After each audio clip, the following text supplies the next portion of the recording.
specific idea when I started Mr. Big.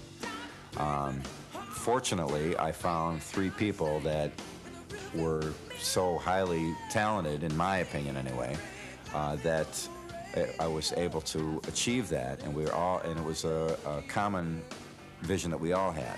I really wanted to put together just a basic rockin' band with an amazing singer that can do many different things. So it was real important to have Eric Martin was the first choice I made, and just because his voice technically was really good, but you didn't even notice how technically good it was. You just listened to this guy sing. I mean, I heard his voice, and I thought, I mean, even if he wasn't in our band, I'd have to say, man, that guy's got his voice together.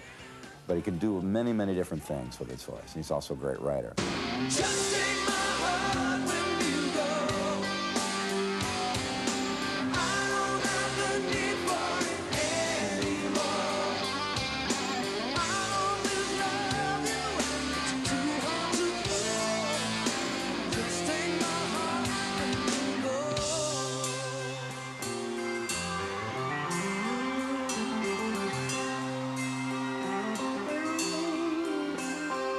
And Pat was the drummer's choice because he, again, is just such a versatile. A lot of times people are versatile, but they're never focused on one thing. Pat somehow has managed to be able to focus on everything that he's good at. And when he's on it, it sounds like he knows what he's doing. And he does. I would say that being in Mr. Big is the best situation I've been in musically for me, because I not only, I'm a drummer in a band, which is what I always wanted to be anyway, but I'm involved with the writing of the music, with the creative part of it. It's not just, here's a song, play a beat to it. You know, we work together, and Billy and Paul have and Eric, whose father was a drummer, they have a working knowledge of drums and what works and what kind of doesn't. And they've suggested things to me, and I've tried it, and sometimes it works. It doesn't always work, but it's nice to have that, you know, somebody to bounce something off of that actually has a knowledge of it. Paul Gilbert was the guitar choice because he can do, again, so many things.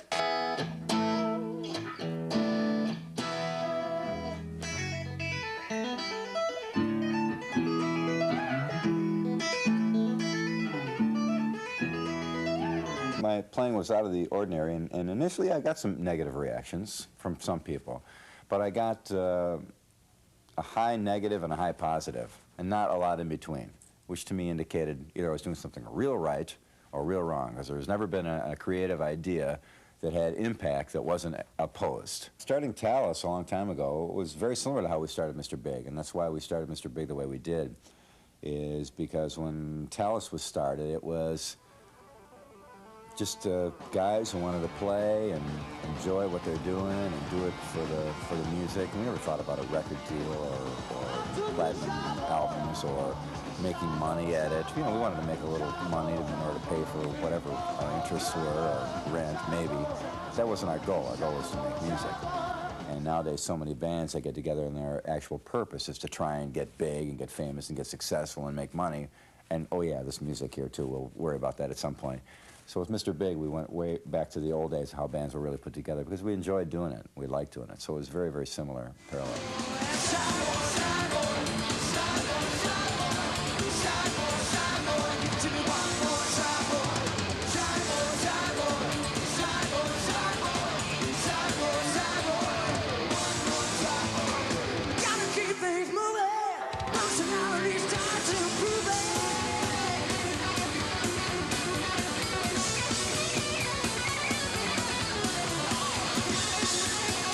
So that meant live means live, whether it's in a tiny little club or in Madison Square Garden or wherever else.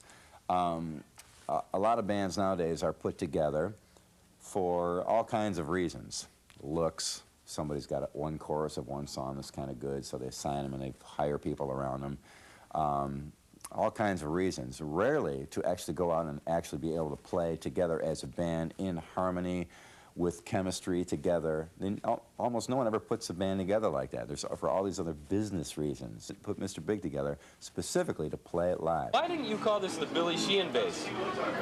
Because I don't think people want to be playing bass with my name stuck on their bass. Absolutely. That's good thinking. Because, I don't know, I wouldn't want to play a I mean, I love Paul Samuel Smith, but I wouldn't want to play as Paul Samuel Smith bass, you know. Right. It's just another bit of trying to search for your own identity and helping others too also. Yes. Yes. Yes! Right you are, sir. Situation with equipment now is such that anybody starting out is exposed to the stuff that you wouldn't even get to unless you've been playing for 10 years. So that's the problem.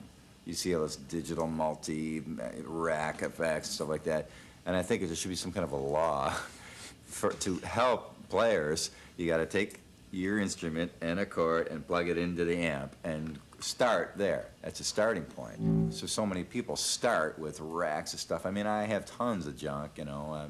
We've both been through times where there's been, you know, walls of gear, but we got there by natural progression.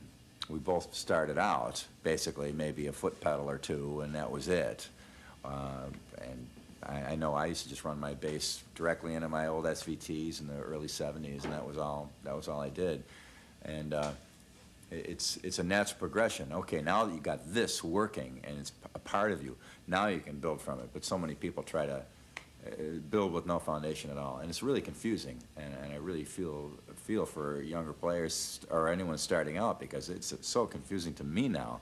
I mean, I still don't understand MIDI or any of that stuff at all, so I'm lost as far as that goes. It's sort of like, here, Junior, it's your first car. It's a Boeing 747.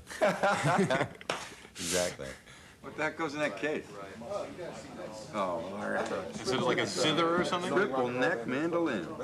You know, some of the old I know someone who's from triple neck. I can only do a check neck. Yeah, okay. You got The triple neck mandolin. Okay, two of the necks. Aren't, two of the necks aren't really necks, but it sounded good. Lindy, Yeah. triple Lindy. It's Dan Electro. From the old country. Cool. Yeah, look at the back of this. And it doubles as a crossbow.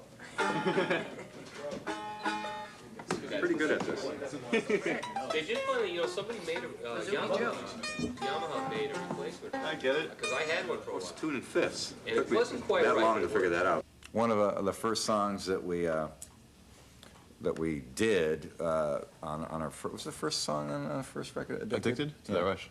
Yeah, that was. I remember it well. Was that? I'm trying to. Was it the first song on the record though? Yeah, I think so. Okay. I can see these things sometimes slip by us. But it was kind of cool because it was a way to like kick off the band and show some, you know, wild guitar, bass histrionics and stuff, you know, and do some, let people know that, you know, here we are. We use it now at the end of the show because it's kind of a peak point, you know, and Paul and I do a little thing before it, and then we do the double, together, and it's a lot of fun to play. And I keep trying to, I don't know if you notice me when I'm doing it, because I'm standing up next to you. I'm always trying to not look. It's impossible. Oh, yeah, you're right, it is impossible.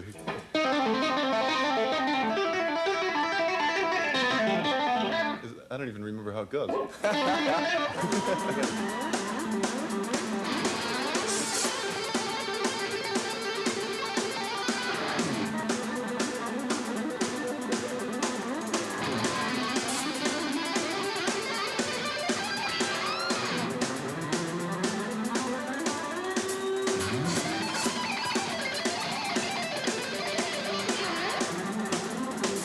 Always that mode to continue to improve, but improvement can mean many things.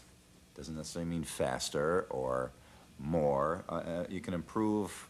There's so many different facets and ways to play and areas of music. There's all kinds of ways to improve in it. A lot of times, for me, I like to improve on my ability to sing and play bass.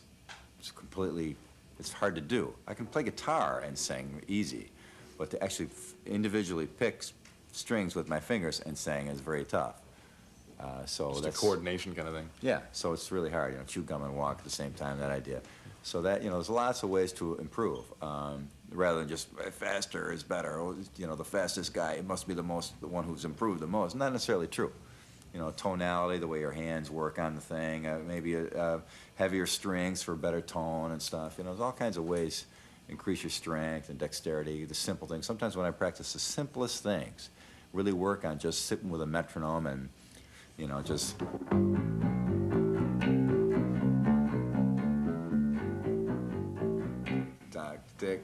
For an hour, all the rest of my playing falls right in place.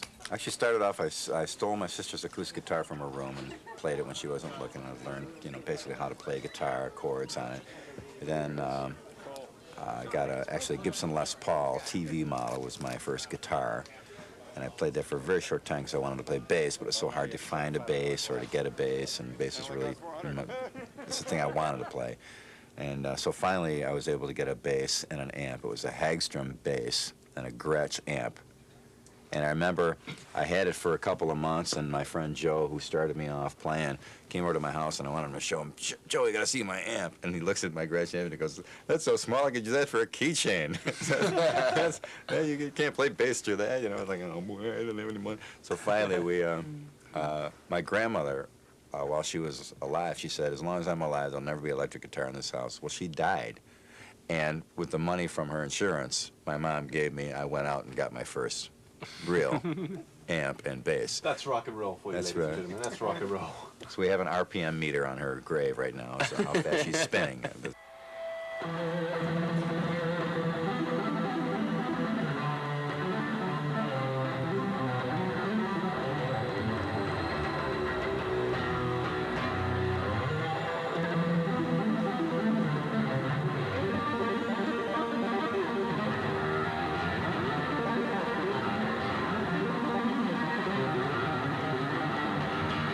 The idea of improvisation for us specifically in Mr. Big is we basically have a foundation. We know what we're going to do. We know the song structure. We know which song goes where. But we also purposely leave room for things to happen. It makes it exciting for us each night on stage, keeps our excitement level way up all the time, because we never know sometimes what's going to happen. It's a surprise. And therefore, I think the audience realizes that, and that translates a bit, because if we're excited about it, they are. If we're not, why should they be?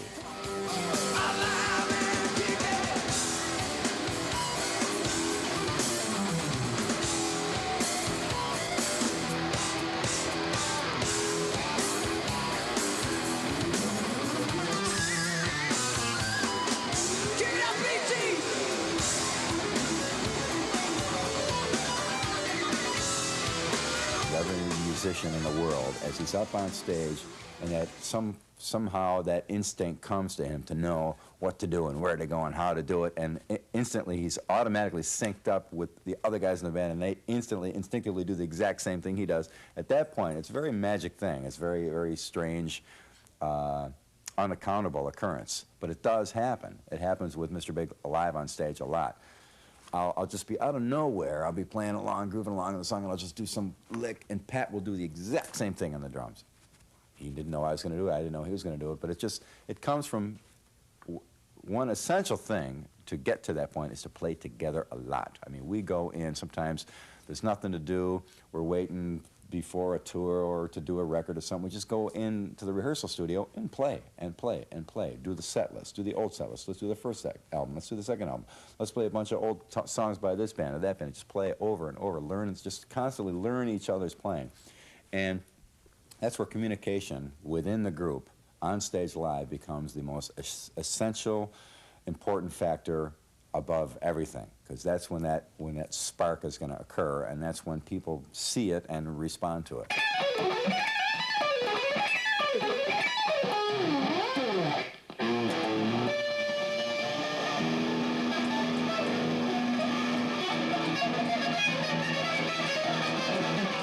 How hard can it be? Yeah. You put your finger on it, you hit it. Yeah, that's the way it goes. It's the Pat Torpey philosophy there. it's like How no- hard can it be? When I was 16 years old, I thought I was the best drummer in the world. I thought there was nobody better than me. I mean, I just thought, hey, man, I am happening. I can do this and this and this. Well, then, that was the youth talking, obviously. You start learning what you don't know. And, I mean, I'm actually more passionate about drums and being in a band than I've probably ever been.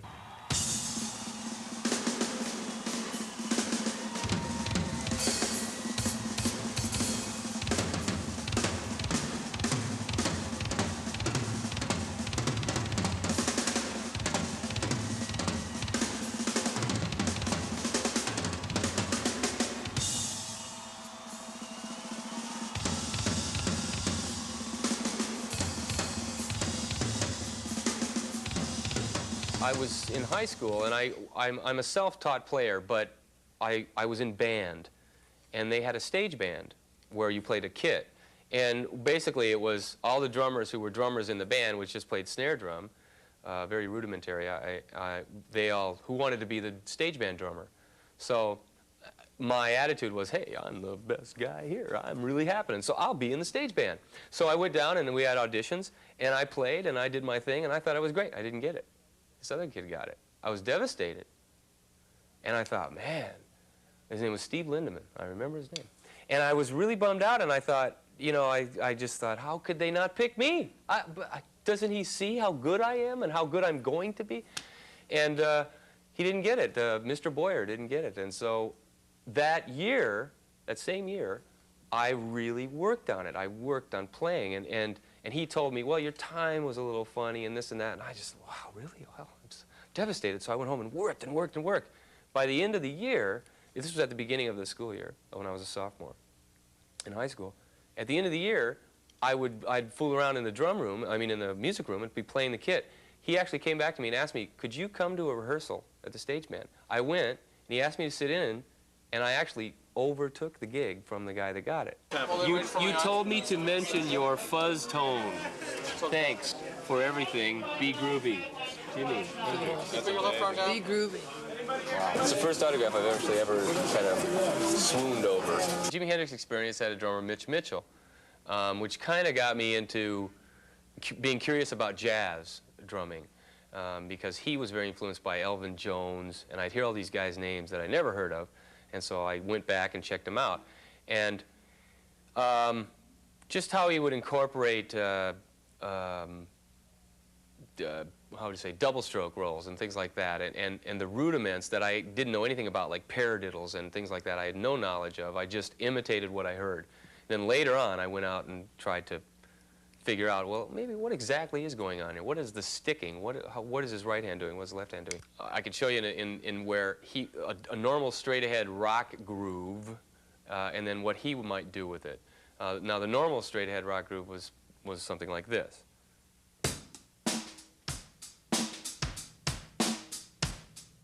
Just a real straight, stiff kind of deal. And he added this kind of swing to it, and the way he would play his fills with grace notes and stuff. And he might have done it, say, like this. He would have gone.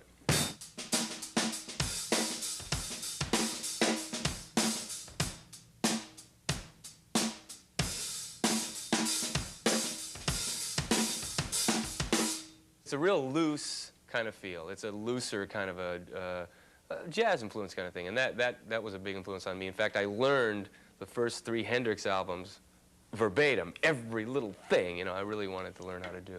Picking this drum up here, it's an amazing new invention. See it? Turns, tightens the drum up. It's kind of a new thing. When I was 14 years old, my mother bought me a used set of Leedy Ludwig drums, which were actually, I couldn't wait to sell so I could get a real new set of drums, and now I wish I had those original drums that I started out with. And I just kind of banged around on them. From there on, I got a Ludwig kit. I worked at construction as a bricklayer after I graduated from high school. Bought a car and a new set of drums and went on the road, you know, and began my college education on the road with 1,000 different bands. I got a call on a Saturday morning. I was early morning, just woke up and was on the phone. Hey, Pat, you got to go to Chicago. Robert Plant needs a drummer. And I was listening to my machine, and I kind of went, huh? What? Yeah, no, what? Really? So I left the next morning, and I auditioned that afternoon, and I started learning the songs Monday, and I had Monday, Tuesday, and Wednesday to learn an hour and 45-minute headlining set for Robert Plant. And I didn't sleep for 3 days, but I was destined, you know, I mean, I just thought, this is my shot, I gotta do it. Cool. I gotta get almost, I've made my way through this yet.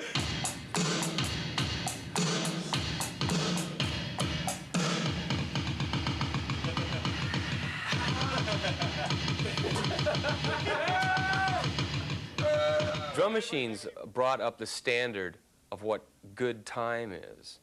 And now you have to, time has to be virtually perfect And I think that I'm kind of not necessarily in agreement with that.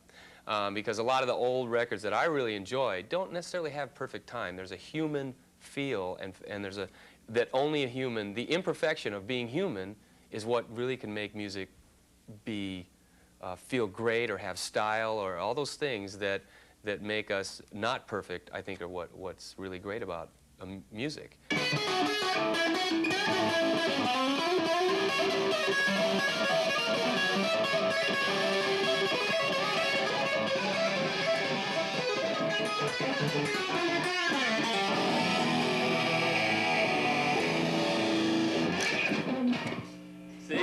See, it's not that tough. When I moved out to LA, I was real curious to see what it'd be like because, you know, when all my friends were saying, yeah, you know, we heard what it's like out there. There's Van Halen on every street corner. Everybody plays. Everybody's great. You know, you'll never make it. You know, and I thought, wow, a Van Halen on every street corner. This is going to be amazing. I mean, even if I do suck in comparison to everybody else, I just want to. This I got to see.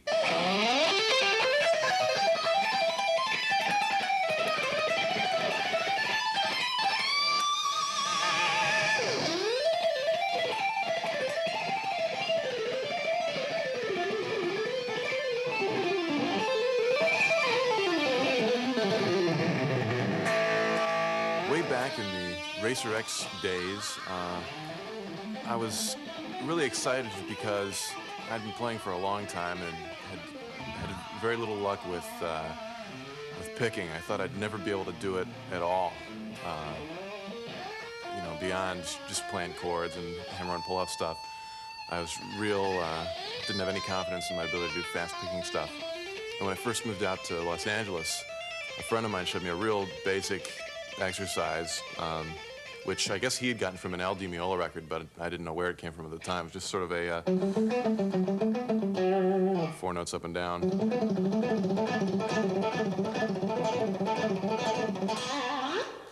And it came much easier than I thought it would. And I heard him do it, and I went, my God, it's amazing. What is it? You got to show it to me. And you know, thinking that I'd never be able to play it, and for some reason it clicked, and that one lick started to work. And so I just did all kinds of variations on that, and a lot of the Racer X stuff, a lot of the solo playing anyway, was based on that kind of thing.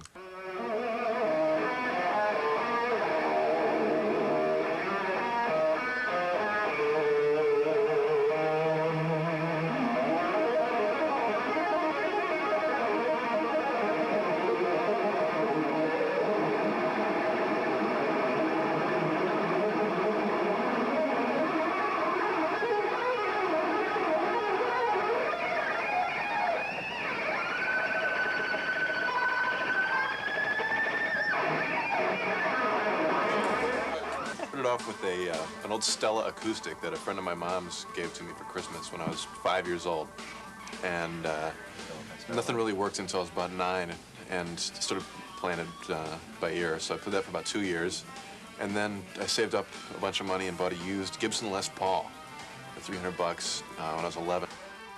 And after that, my dad and I started fixing up all these horrid old copy, just terrible guitars. And later on, when I moved out to LA, I started, well, I don't even know. What did I do? I had like this old weird Epiphone that I was playing for a while. And then as things began to get better and began to get some notoriety, Ibanez approached me, which has worked out real well. And I've just been playing those and collecting weird stuff ever since then. He's supplying the sound. Hey, let him go. Might buy it, you know? Yeah, these are kind of pricey, though. These are more than $100. Cut! Cut. Wait a second. I feel like a dancer. I think I hurt myself. Wow, the dots are like in the wrong place on this. It's amazing. They are, I can't play anything above this fret because the dots are in the wrong place.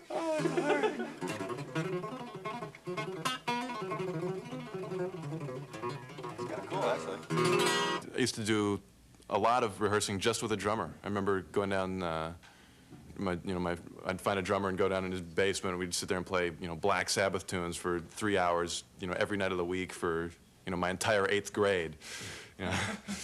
And I mean, that really, you know, it would be a luxury to have a bass player or a singer or another guitar player, but, you know, growing up in a small town, it's really hard to find musicians to play with, so, you know, my main focus was finding a drummer, because that would really give it the rock band sound, you know.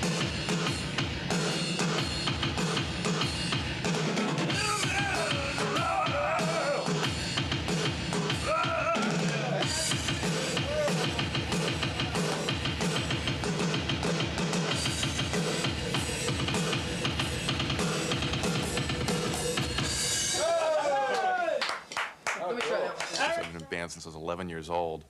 You know, just learn other people's songs, writing my own stuff, doing shows, you know, everywhere from little teeny fire halls to the loading docks of bakeries to the middle of the woods with generators to fashion shows at ski lodges. You know, just everything, anything to play. I mean, I'd go to bed at night dreaming about gigs, just going, man, if I only had you know, this amp and this guitar and this tremolo bar, oh, it would be so great, and the gig, and all the girls would love me, and it'd be unbelievable, you know. So, you know, it was almost an obsession, but I think a good one, because I really enjoyed it and still do.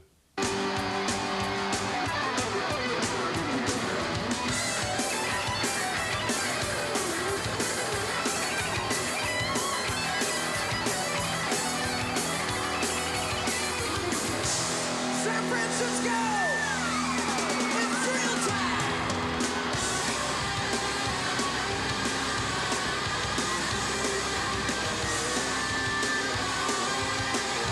Actually, by the time we started putting Mr. Big together, I was really starting to get kind of callous to a lot of the faster guitar stuff. It was really fun to play, but it was really wearing thin from my listening point of view. I wasn't enjoying listening to it nearly as much. And I'd been listening to a lot of Todd Rundgren, a lot of Beatles, and a lot of that kind of stuff. So that was sort of where I was at the time. And that probably came through a little bit.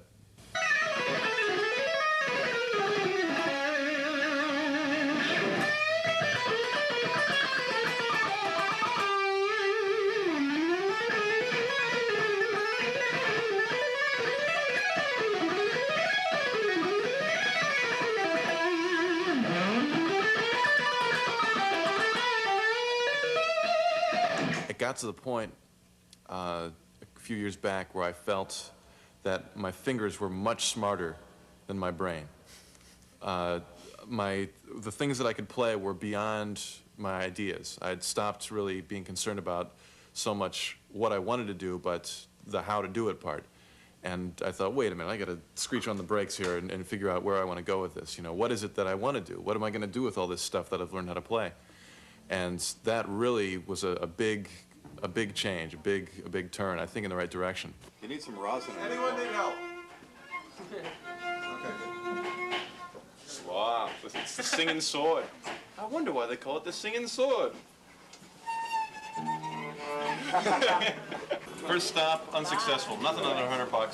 Thanks, man. Some cool stuff, too pricey. So we're the cheapies. Let me see if I have the cheapies. Okay. I'm gonna check out the cheapies. A pair of these. Man cannot live with only one. How do you session find rocker. these? Well, we knew you were coming, Paul, so we had a special order. Dust is no extra charge. Made in Korea, just like my other one? Yes. Session, right? I still get those plastic stuff on the pickups. It's original, stock. Man, this is so cool.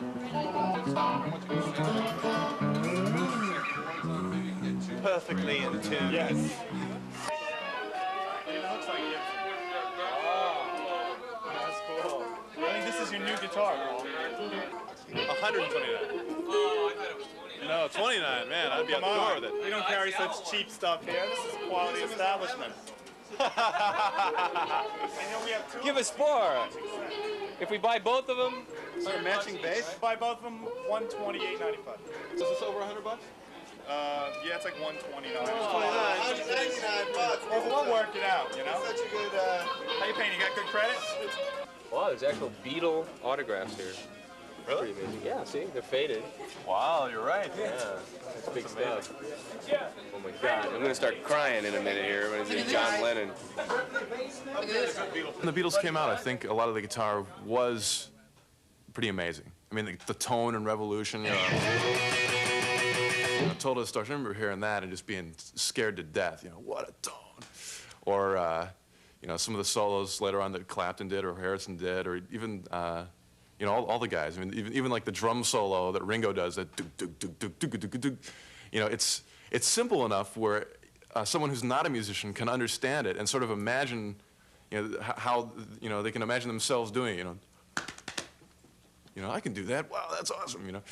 And whereas a lot of stuff that's so complicated is completely, you have to listen to it so many times to understand it. That's the layman might have trouble on the first listen. A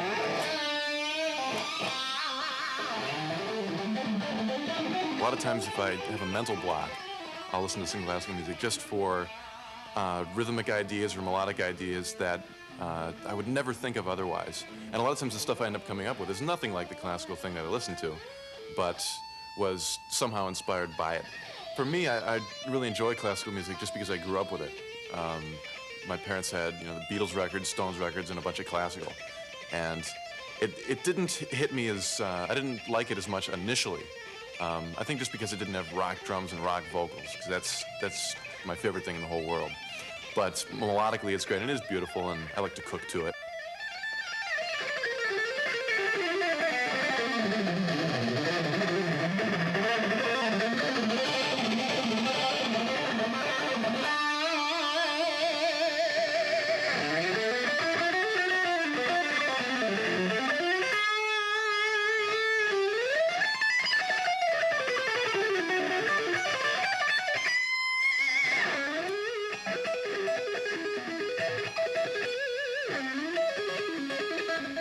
It never occurred to me to use music theory for music.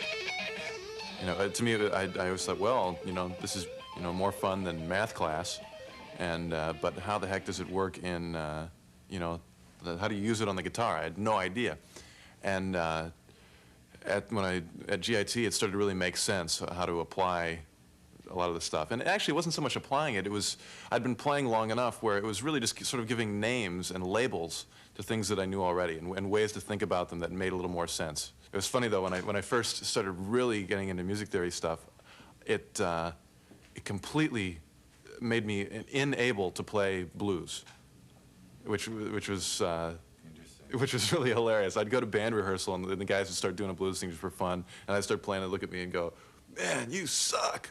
That reeks. That's awful. You can't play blues at all."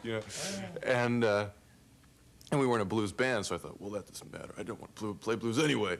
And then later on I thought, but I really sort of would like to be able to do it a little bit, maybe. So I started getting out some of my blues-based records and just listening again and sort of realizing, oh, okay, I remember how I used to play, before I learned correctness. 3, 4.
The piano was in the living room, actually, in our house in Europe.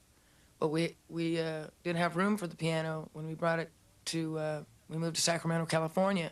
So we stuck it in the garage and all the storage. And it was private. And so it was like a you know, some people like tree forts, or, you know how like kids like to hide and stuff. And I was sort of introverted, and I wanted to get away from family and you know, just all the you know, far from the maddening crowd. So I go and hide in this little storage area and start playing piano and humming and doing all kinds of stuff, and started to sort of daydream out loud. And I would just start to write songs, and I've kept this for over the years. I start out with a title. That's you know, the vision. Start out with a real cool title, and then I build this. That's my foundation. I build around it. Just take my heart when you go. I don't have the need for it anymore. I'll always love you, but you're too hard to hold. Just take my heart when you go.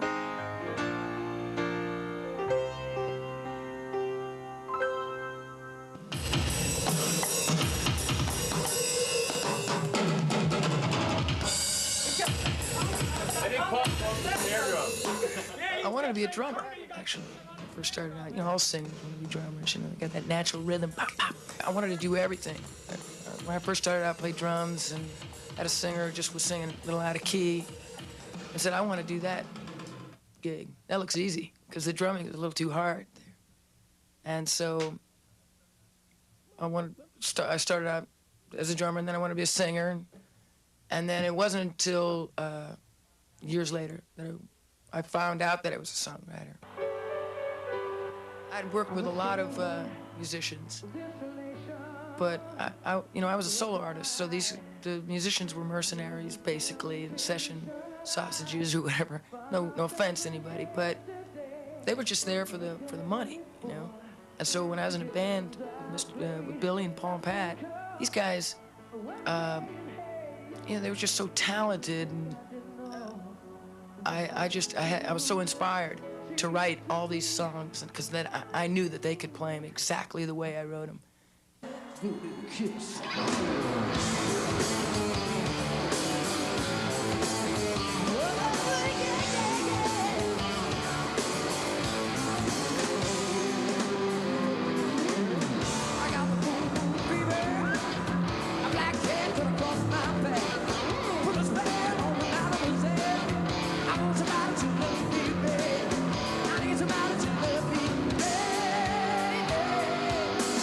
My dad wanted me to play the drums, and it was fun, but I wasn't really any good at it. I was a better singer than I was a drummer. And, yeah, like I said, my first microphone was my hands, you know. Yes! Right you are, sir! And, you know, and like Paul said, you know, like a toilet tissue tube or something. You know. Or for big gigs, a paper towel. Yeah. Hey, Or Ronnie. like a poster tube is just the giant stadium gig. The Woodstock you use, the thing that comes in carpeting. Right. So, and actually, my first guitar was this, like, Mickey Mouse plastic guitar that, you know, you spin around. You couldn't play it, but it looks so cool when you turn, you take the lampshade off your lamp, and you stand in front of the lamp, and you look up at the bedroom ceiling, and your shadow is this gigantic guy, you know, your big shadow Elvis on the wall, you know, and, you know, rocking out. Remember, my first band was called The Buzz. B-Z-Z-Z-Z-Z-Z-Z, and on and on. And I played in the Buzz, and we played like teen clubs. And actually, our first gig was opening to, our big break was Sergio Mendes and the Brazil 66 at some Army Post Theater, you know. And I got to play the guy's drums, and it was like some leopard skin drum. It was like really tacky, gaudy thing. I got to play it and play my, you know, Buddy Rich drum solo. And then I was doing that for a while, and then I wanted to be a lead singer, too. I wanted to do it all, like the guy in Rare Earth, you know. And he played the drums and sang, you know, get ready, 'cause here I come on my way. I wanted to do it all. But, you know, it ticked the lead singer off who was in the band already, you know. We couldn't get rid of him. And plus, they wanted somebody to do the front thing, you know. So I said, well, somebody else play drums. I want to be the front guy. listened to a lot of R&B when I was growing up, because I think that there was a real, the majority of GIs who were on this post were black, and they were listening to a lot of bubblegum pop music, like Temptations, and Stylistics, and Spinners, and stuff like that. And then listening to the black music, I started getting into like, the older stuff, more blues, like Lead Belly and Muddy Waters and John Lee Hooker, and then even Stax Volt, Otis Redding, Wilson Pickett. I started emulating these singers, and people going, "Hey, you can't do that. You're a white kid," you know. Where everybody else went, like when I was joining bands after the buzz, they'd go, "Can you sing like Robert Plant or Geddy Lee or somebody that sings really, you know, high?" And I go, "No, I want to be Otis Redding."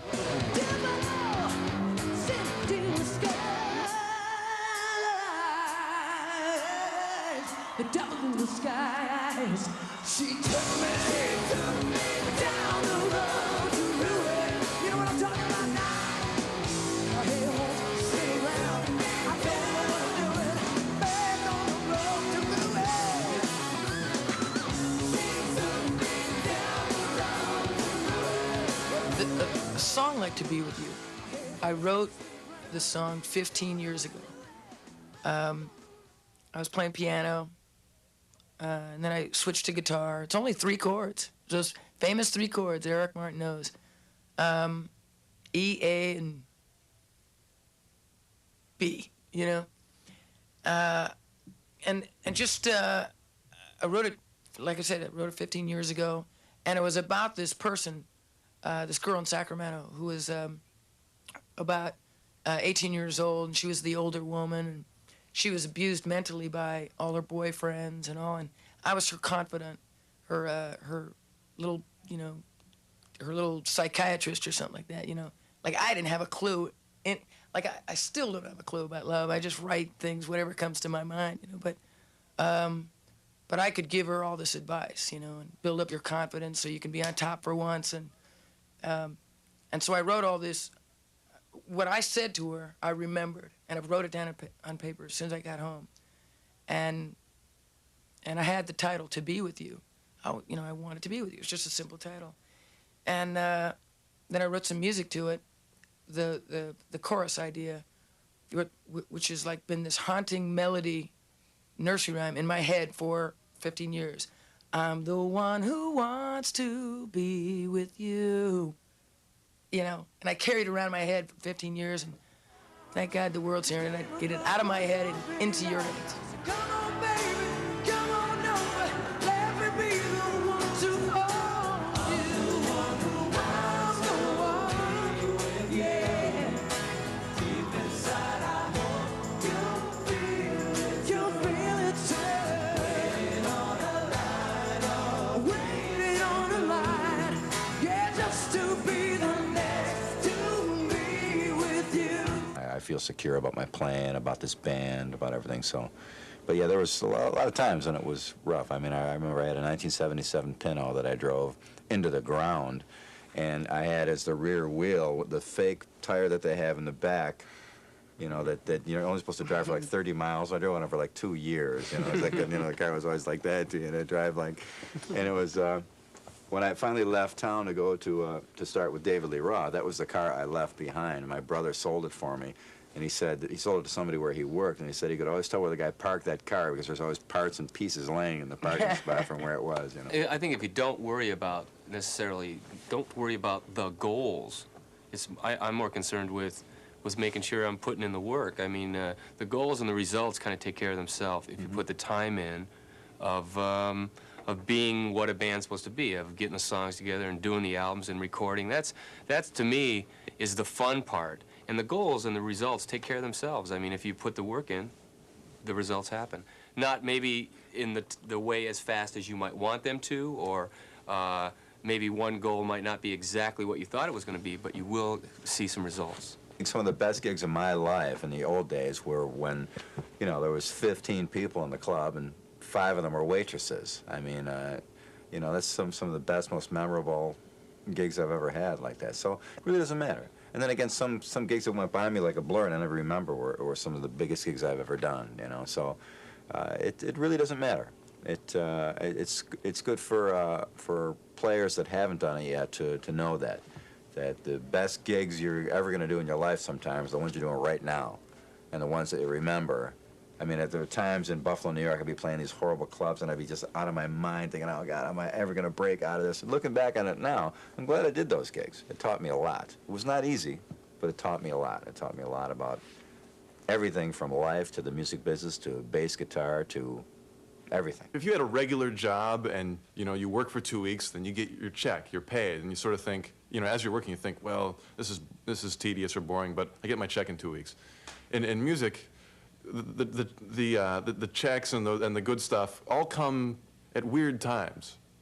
You know, you work real hard on doing the album, and then like a couple months later it comes out, and then maybe a little bit after that it gets played on the radio, and it can be confusing because when things actually happen, you know, you're just sitting around not doing anything, and you think, wow, you know, I didn't have to do anything to do this. You forget about all the work you did before. I was very close to giving it up one time where it was a year before I met Billy, and you know, I've had a pretty long career as far as I made an album in 1983 with my own band, the Eric Martin Band, and I made a couple soundtracks on Capitol and 2 solo albums, sang a bunch of people's records.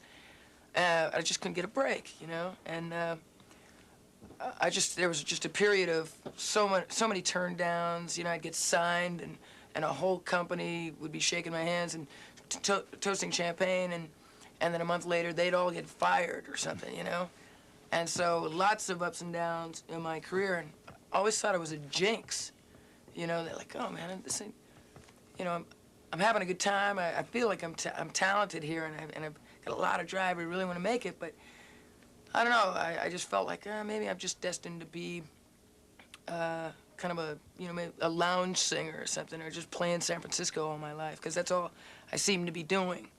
I never really got to go on the road, and so it's quite depressing. So I was on it's a fine line between, do I want to keep going for it, or do I just want to give up and just be, you know, I could fall back on just doing the lounge thing as a top 40 band. But I just